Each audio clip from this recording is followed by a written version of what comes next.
Halo anak-anak semua, seperti biasa sekarang Ibu akan menjelaskan rubrik untuk mengerjakan sumatif tahap 4, rubrik IPA. Namun sebelumnya kita harus lihat dulu ya, target apa yang akan diselesaikan hari ini. Ya, target ini Ibu sudah pindahkan supaya tulisannya lebih jelas. Nah, untuk target hari ini, murid mengerjakan sumatif tahap 4 menggunakan format laporan yang sebelumnya sudah digunakan. Silakan lanjutkan pekerjaanmu ke bagian E. Jadi hari ini kita fokus kerja yang bagian E. Kemudian untuk kerja bagian E, kalian harus melihat rubrik IPA nomor 3.7 kriteria 4 dan 5 untuk mengerjakan bagian E tersebut. Boleh diketik, boleh juga ditulis tangan seperti biasa. Kalau sebelumnya kamu sudah ketik, berarti untuk lanjut ke bagian E silakan dilanjutkan dengan mengetik. Kalau sebelumnya kamu tulis tangan, silakan lanjut bagian E untuk tetap tulis tangan ya.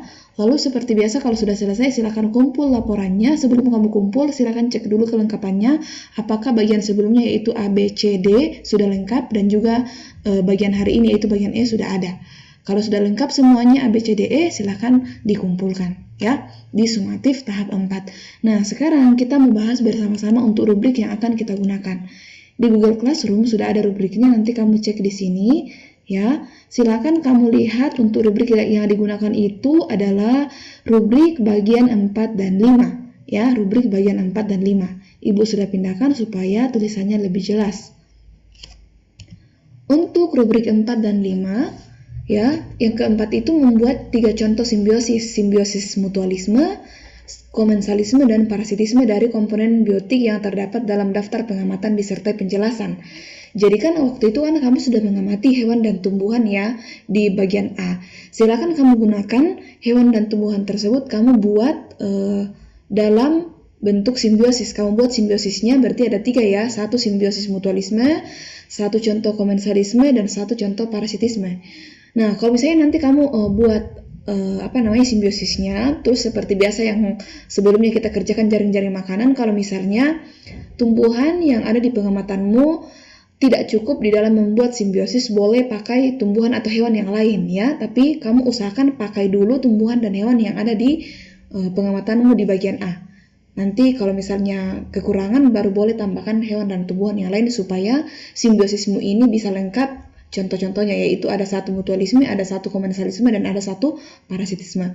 Nah, setelah kamu buat contohnya, yang berikutnya yang akan kamu lakukan adalah menganalisis 2 dinamika atau perubahan populasi seperti apa yang akan terjadi akibat interaksi makhluk hidup di dalam simbiosis tersebut. Jadi kamu kasih 2 saja. Jadi dari 3 itu terserah yang mana yang kamu analisis, apakah di mutualisme saja atau mutualisme komensalisme atau komensalisme dan parasitisme. Yang penting kamu tuliskan 2 saja perubahan yang terjadi dari akibat interaksi yang terjadi di simbiosis tersebut.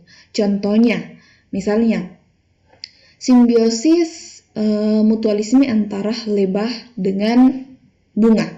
Di sini kan saling menguntungkan ya. Si bunga ini pasti diuntungkan karena si bunga ini dibantu di dalam proses penyerbukan sehingga dia akan mengalami proses berkembang biak. Berarti ada perubahan populasi dong yang terjadi. Yang pertama adalah pasti si bunga ini akan mengalami populasi yang meningkat. Seperti itu karena terus berkembang biak. Lalu si lebah gimana? Karena kan si lebah memperoleh makanan dari madu yang ada di bunga tersebut, sehingga si lebah ini pasti akan mengalami populasi yang meningkat juga karena dia punya sumber makanan. Jadi seperti itu. Jadi kamu cari 2 kira-kira perubahan populasinya, apakah populasi akan meningkat atau menurun. Silakan dicari itu dari sesuai dengan interaksi yang terjadi dalam simbiosismu ya.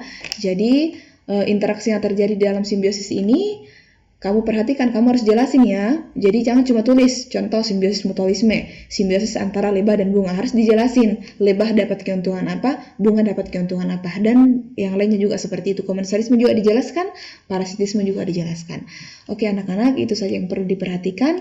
Dan di sini seperti biasa Ibu akan menunjukkan format laporan yang lanjutannya akan kita kerjakan. Kan kita sebelumnya sudah sampai di bagian D ya. Sekarang kita lanjut ke bagian E yang hari ini kita kerjakan. Contoh simbiosis mutualisme silakan diletakkan di sini, komensalisme di sini, parasitisme di sini. Satu-satu saja. Lalu untuk perubahan populasi boleh dimasukkan di sini. Silakan analisis dari sini. Terserah kamu mau analisis di bagian komensalisme kah, di parasitisme kah, di mutualisme kah, atau semuanya. Seperti itu. Intinya kamu tuliskan 2 dan kamu harus jelasin ya seperti yang tadi. Ya, seperti yang tadi kamu tuliskan ulang, misalnya perubahan populasi akibat interaksi yang terjadi antara lebah dengan bunga. ya. Si lebah tadi apa ya? Si lebah tadi dapat keuntungan ya, karena dia dapat makanan ya, sehingga populasi lebah kemungkinan akan meningkat karena ada ketersediaan makanan. Kalau si bunga dia untung ya, karena dia dibantu dalam proses penyerbukan, yaitu si bunga ini nanti akan mengalami proses perkembangbiakan sehingga bisa jadi si bunga ini akan mengalami populasi yang meningkat. Jadi jumlah populasinya akan meningkat. Seperti itu ya anak-anak ya. Silakan selesaikan. Kalau sudah selesai silakan dikumpulkan. Terima kasih.